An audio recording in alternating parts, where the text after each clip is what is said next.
നമസ്കാരം. 14 വയസ്സുള്ള ഒരു കുട്ടി അവൻ്റെ പശുവിന് വേണ്ടി പുല്ലരിയായിരുന്നു ഒരു മലയുടെ മുകളിൽ. അപ്പോൾ വലിയ ഇരമ്പത്തോടു കൂടി ഒരു വാഹനം കയറി വരുന്ന ശബ്ദം അവൻ കേട്ടു.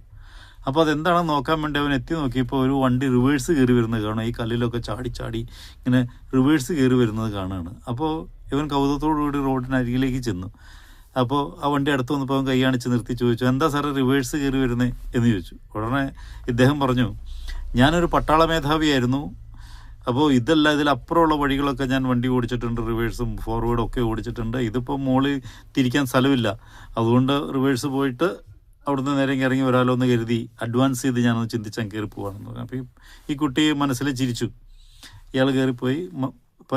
കുട്ടി വീണ്ടും പുല്ലരിയാനെന്ന് തുടങ്ങി. കുറച്ചു നേരം കഴിഞ്ഞപ്പോൾ ഈ വണ്ടി വരുന്ന ഒച്ച കേട്ടുമ്പോൾ നോക്കിയപ്പോൾ പിന്നീട് അത് റിവേഴ്സ് തന്നെയാണ് വരുന്നത്. ഉടനെ അവനടുത്ത് ചെന്ന് വീണ്ടും ചോദിച്ചു, എന്താ സാറേ സംഭവം?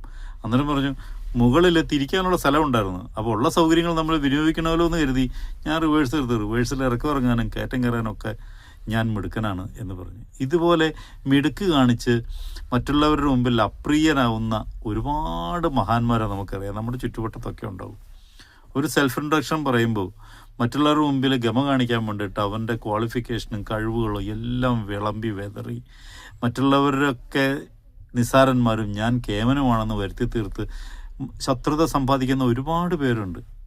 അപ്പോൾ ഈ മനുഷ്യൻ ഇത്രയും കഴിവുള്ള ആളാണല്ലോ എന്ന് കരുതി എന്തെങ്കിലും ഒരു പൊസിഷനോ എന്തെങ്കിലും ഒരു പദവിയോ എന്തെങ്കിലും ഒരു ജോലിയോ ഏൽപ്പിച്ചാൽ അത് അയാളുടെ ഒരു ചിന്തകൾ വെച്ച് അത് സാധാരണക്കാർക്ക് ദഹിക്കാത്ത രീതിയിലുള്ളൊരു പ്രകടനമായി മാറുകയും സാധാരണക്കാർ അതിൽ പങ്കെടുക്കാൻ കഴിയാതെ വരികയും ഹെൽപ്പ് ചെയ്യാൻ പോലും കഴിയാതെ വരികയും തോൽവി സംഭവിക്കുകയും ചെയ്യുന്നതും നാം പലപ്പോഴും കണ്ടിട്ടുണ്ട്.